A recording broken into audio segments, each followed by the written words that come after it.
And welcome to the WXYZ.com live from the Mackinac Policy Conference, the last day, the last few hours of what has been a busy week here. And I'm joined today by Bobby Shostak. He is the chairman of the Michigan Republican Party, gets to worry about all GOP politics in this state. And seated next to him is a popular person as well, Kelly Rossman McKinney. She is principal and CEO of the Truscott Rossman Group based out of Lansing, probably one of the best known communications firm in this state. And we appreciate you all joining us today here. Let me start off.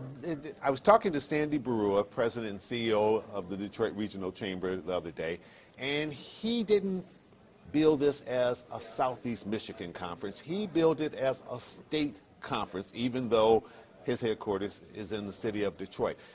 Are you all feeling like this has been a statewide conference dealing with policy issues affecting the entire state, or has it felt regional to you?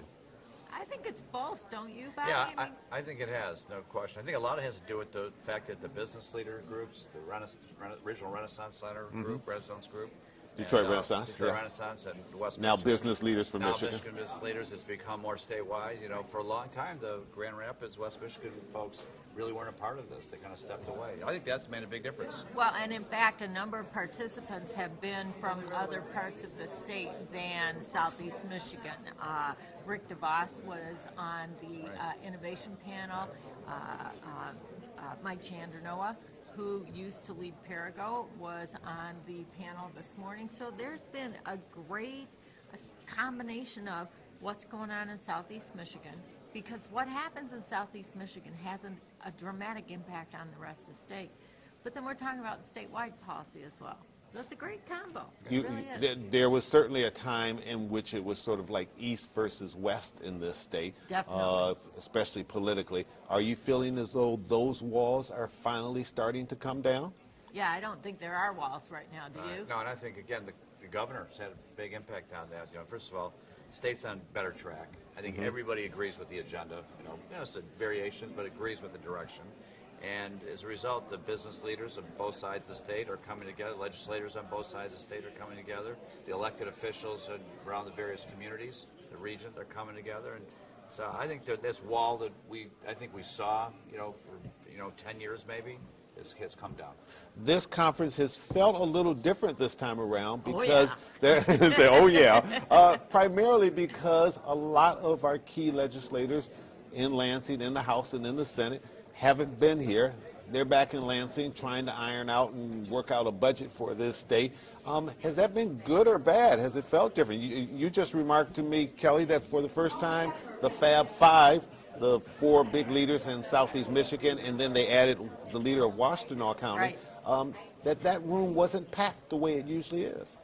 It's not packed, and here's what's interesting. A lot of the questions people are asking about this conference are, gee, do you notice the legislators are missing? And to me, the real question is, gee, do the legislators notice that they aren't here? Because the interaction and the communication with the business community is essential, I think, for them understanding how their policies impact the state and the region.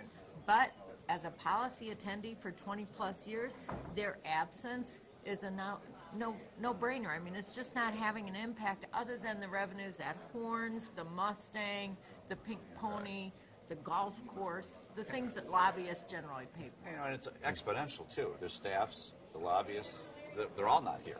So as a result, you're seeing a lot less volume, I think, of people generally. And they kind of come in packs. Literally More like herds. PAC and PACK. Super PAC. But the intensity, as a result, I think the intensity is stronger because there's less focus on getting to the next legislator. The conversations seem to be more extended and more in-depth. It's been a real interesting change in dynamic. Yeah, but in a dynamic way. is the right word. I think dynamics have changed by them not being here.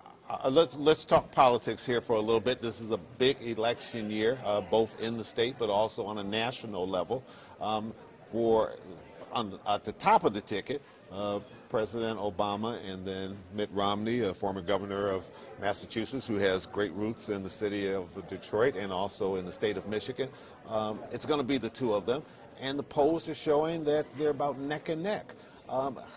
Why and how do you see? I mean, you got an incumbent president. How is it that Mitt Romney's so close to him right now? I think there's a couple reasons. I think number one, it's all about the economy.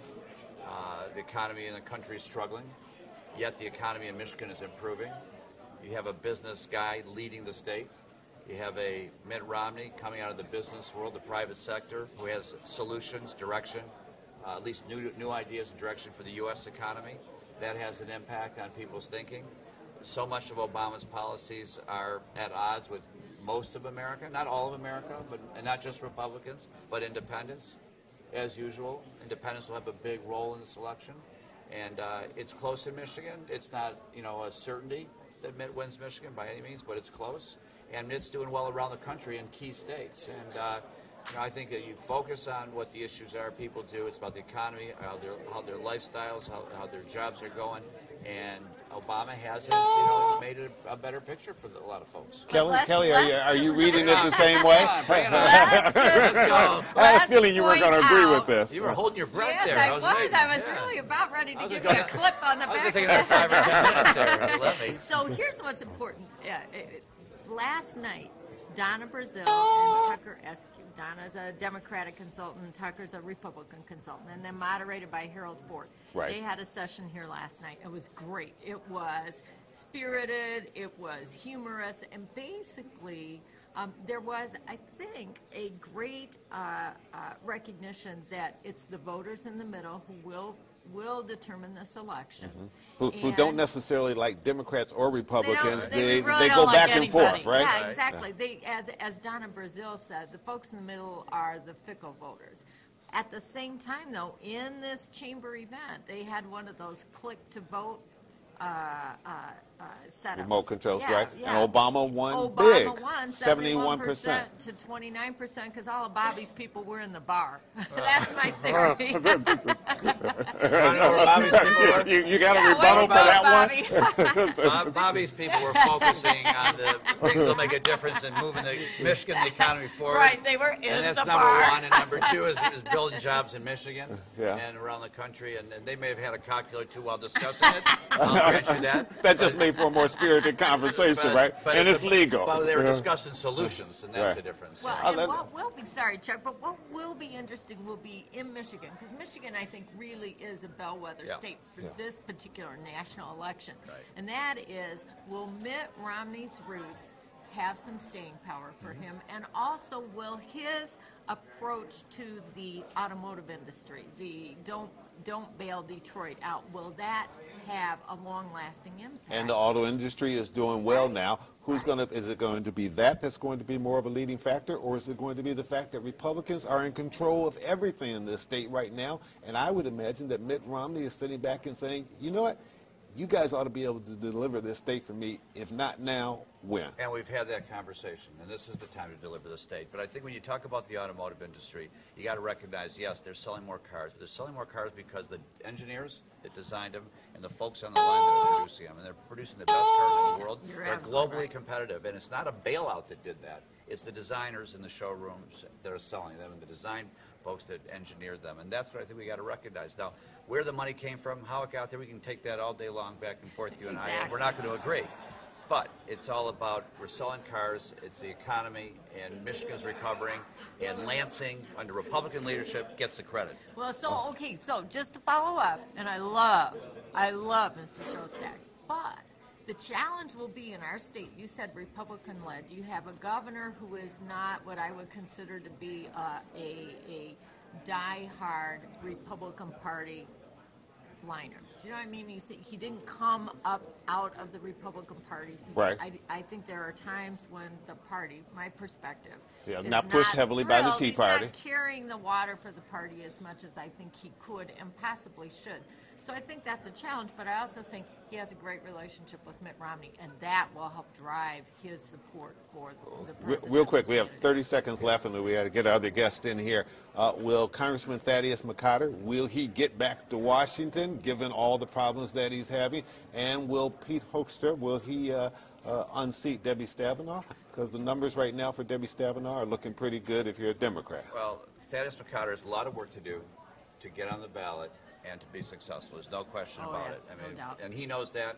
We know that. And if he can get himself on the ballot and work it and raise the money and do all that's necessary, he can be successful. He's well known. It's a Republican district and remain a Republican district regardless.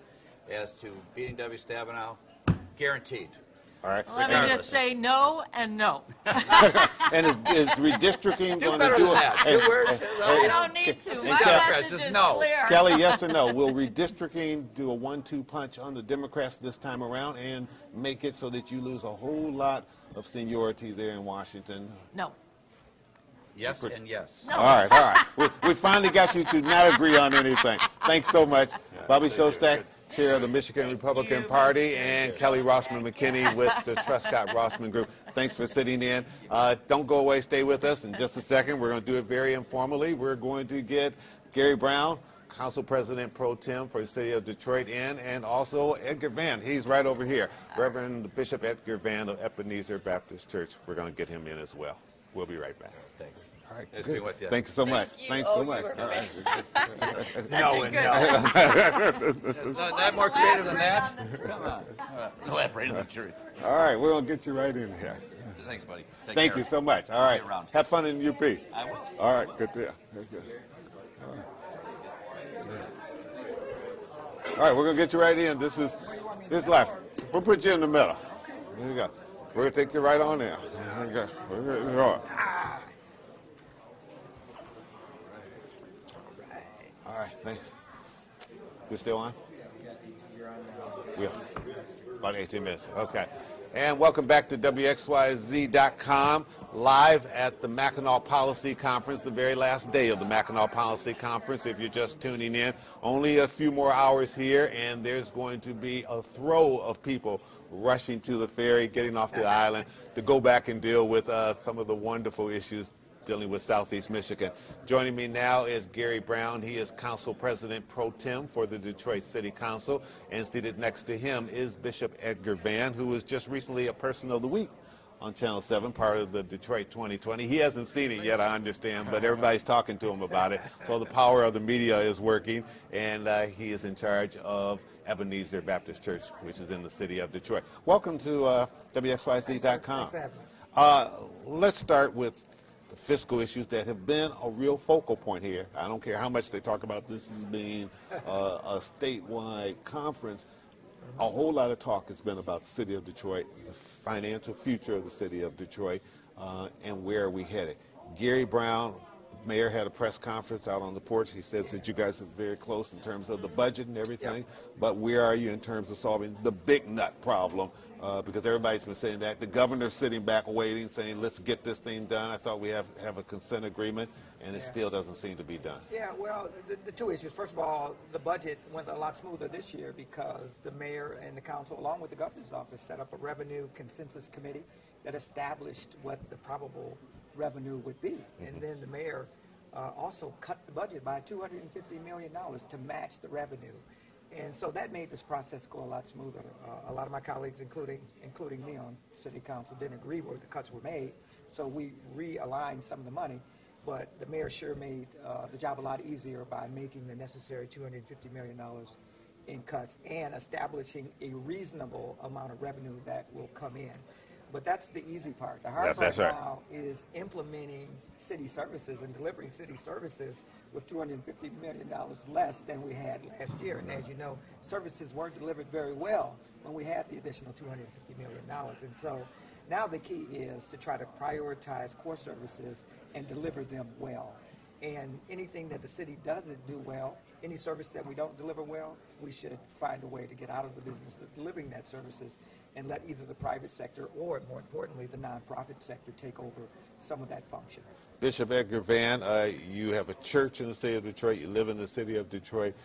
You're concerned about all of these things that Council President Pro Tem just talked about, but I know you also have concern about things not getting done and about the financial future and leadership in this city. Your thoughts?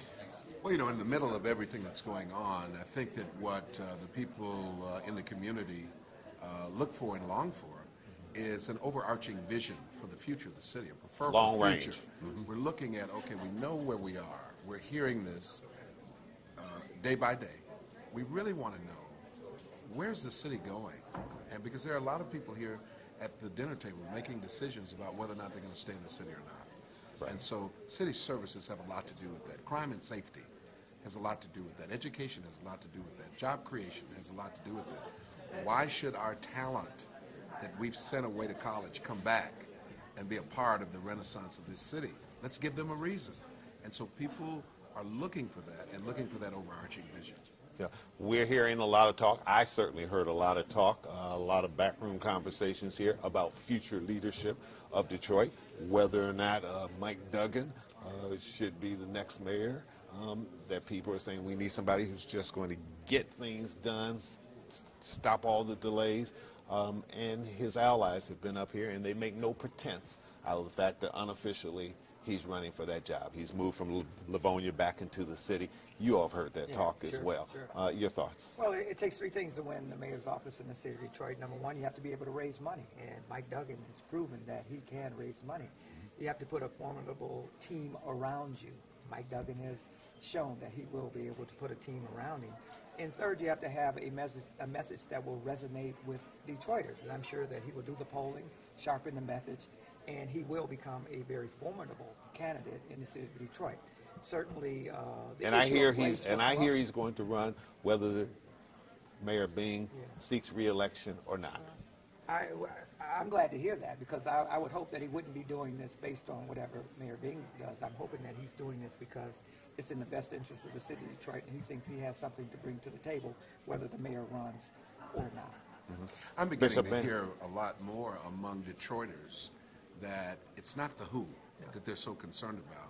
It's the what. We want somebody who can get the job done, who can move things forward, excuse me for using the word, relentlessly. We want someone who's going to bring the change. You got that from a governor named Snyder?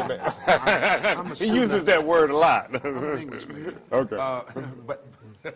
But I think that, people want to see things happen. And again, we don't have a lot of time to convince a lot of Detroiters that something good is on the way. And I think that it's important that people are now focused on the what that needs to be done, and not just, it really, the who is not nearly as important as the what right now. Oh, and it's interesting that you say it's about the what rather than the who. But I'll tell you something. We all know that race always seems to creep into conversations in Southeast Michigan. I got an email this morning which says Mike Duggan becoming mayor should scare Detroiters, especially black Detroiters. Now, he hasn't even announced officially that he's running, and we're already starting to get these type of emails and everything. Yeah. Can you imagine what it's going to be after we get past the presidential election and we get into a real campaign, if indeed he really becomes a candidate? Is that going to be a major issue, or is it just going to be a small faction out there that raises that, and the larger society looks past that and says, who's the best person for the job, whether it's Mike Duggan or it's somebody else unannounced so far in this race? Well, it certainly will be an issue that he'll have to overcome. I think he'll surround himself with enough Detroiters that he will be able to overcome that specific hurdle. But, what I hear from Detroiters when I'm out in the community is they're scared of crime. They're scared that their kids aren't going to be educated. They're scared that when you call 911, the police don't show up. And so, again, they're not as concerned about who turns on the lights as if the lights are turned on. And so that's what Detroiters are concerned about, getting it done. Mm-hmm. Bishop? Well, I've just said that. I agree. I think that race will always be a factor. It's a factor in everything. Hopefully it'll be a good factor in terms of getting a larger vote turnout, in terms of people participating in the system and not just complaining about where they see the city going, but actually being engaged in it. And we should say, in fairness to Detroiters, people who've lived in Detroit for a long time, the Detroiters have shown in the past that they will support non-African American candidates. They did it with Mary Ann Mahaffey for years. They did it with Sheila Cockrell. They did it with Burton Leland. So for them, I think many of them, it's about who do I trust and who do I know has my best interests and hearts. And if you've proven that, then they'll vote for you regardless of colors. Absolutely. Now, will race be an issue? Absolutely it will. But I think that But that may not be all bad. It may heighten the debate about the issues that affect everyday people, right? I would hope so. Sure. Yeah. You mentioned crime. Both of you have a background. You've been a former police officer, a retired police officer. You sat on the police commission. The crime is out of control. And I think that's one thing everybody can agree on. How do we fix it? We've had the governor talk about safety plan. I talked to the attorney general the other day of the state of Michigan. He talks about his safety plan. Chief Godby has talked about it in concert with other law enforcement officials, but it's not making a dent in the crime. What is the problem? How do we solve it? And are we being creative enough? Other cities have cut budgets. Other cities have reduced police forces, but they're still addressing in making a dent in crime. What are we not doing? I'll let the bishop go first on that one. I know he's got an initiative that he's working on with the chief that he probably wants to talk about. Well, I think it's going to take everybody at the table. I think that you don't stop crime until you stop the criminal, until you change hearts and minds. There are a lot of factors, and family-wise and otherwise, economically, etc. I mean, until we create jobs, until we have a great educational system, you don't have the ingredients there to deal with crime as we should. I think it's going to take all of us doing it. I think it also takes a strong law enforcement posture. I think that leadership has to stand before the people, look in the camera, and say, look, we know who you are, and we're not going to tolerate this. Bishop, that sounds to me like you may be perhaps being a little nice here. Does that mean that there's probably going to have to be a change in leadership within the city of Detroit, at least from law enforcement, to be able to make that happen? Well, I think that the chief is doing a great job under circumstances. I mean, there's so much politics involved. There's so many other factors that we know about that are involved in terms of doing it. From a community perspective, I think it's good for the community to rise up in arms and say, hey, we want to proactively do something. We're not police officers, and we're not going to stop the criminal that way, but we are going to raise the awareness in the community among people that something has to be done. And yes, it's going to take great leadership to do this, courageous leadership. Yeah, and the tenor is set above the chief's level. I mean, the tenor is set out of the mayor's office as the direction that we're going to be, the police department's going to be headed in. Certainly, if you look at the data, if you just look at the sheer data, and that's what they did in New York, and that's what Chief Bratton did when he left New York and went to L.A. and had tremendous reductions of crime. They look at the data, they're able to collect it, analyze it, and then share it with the people in the police department that need it and utilize that data. And the data says that we have more money, or we're spending more money on our police department than 10 of the safest cities in America. And we have more officers per 100,000 capita than 9 of the 10 safest cities of America. So that tells me we just aren't utilizing the resources that we have effectively. And certainly a large part of reducing crime is everything that Bishop Mann just talked about, from getting the community involved to all the social ills being repaired in the city of Detroit.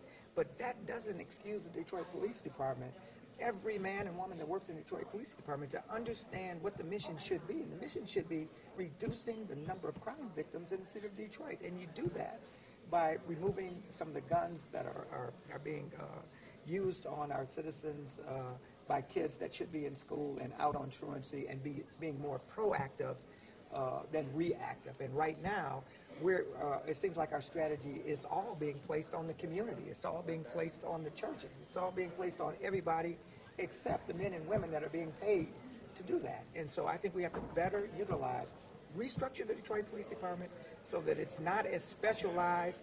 A police officer is more of a generalist, with the focus being in neighborhoods, on patrol, reducing crime through a community policing philosophy. The mayor held a press conference this morning. He announced in that press conference that he's hopeful that some money will be coming from the federal government to the city of Detroit through Secretary LaHood. But I know there's also grumbling, and certainly one part that there's been some grumblings has been among the ministerial leaders in the community about whether or not Detroit and Southeast Michigan is getting enough attention from our federal leaders, even from the President of the United States, who has not been doing a tremendous amount of campaigning in the city of Detroit, in Southeast Michigan. A lot of people say it's because of the politics. It's because we just came out of a situation where we had Kwame Kilpatrick as mayor, and that wasn't something that a president wanted to be seen next to. We now have a mayor who's embroiled in a financial crisis. That's not a positive picture for the rest of the country. We have a county executive in Wayne County who's surrounded by scandal as well. So that's not something to be seen. Is that hurting Southeast Michigan in terms of being able to get attention from the federal government and those in charge of the federal government? There's been a lot of discontent with regard to that. From the very beginning of the administration, the presidential administration, there have been many in the community who have looked for the president to have a much more hands-on. We do know that he sent people, there are people on the ground right now who are embedded in city departments. We know that things are But there's happening nothing bigger than the president himself coming in, Absolutely. campaigning, Absolutely. physically there. That brings the media, that brings everybody. And I think everybody's been critical of that for years. This is economic Katrina.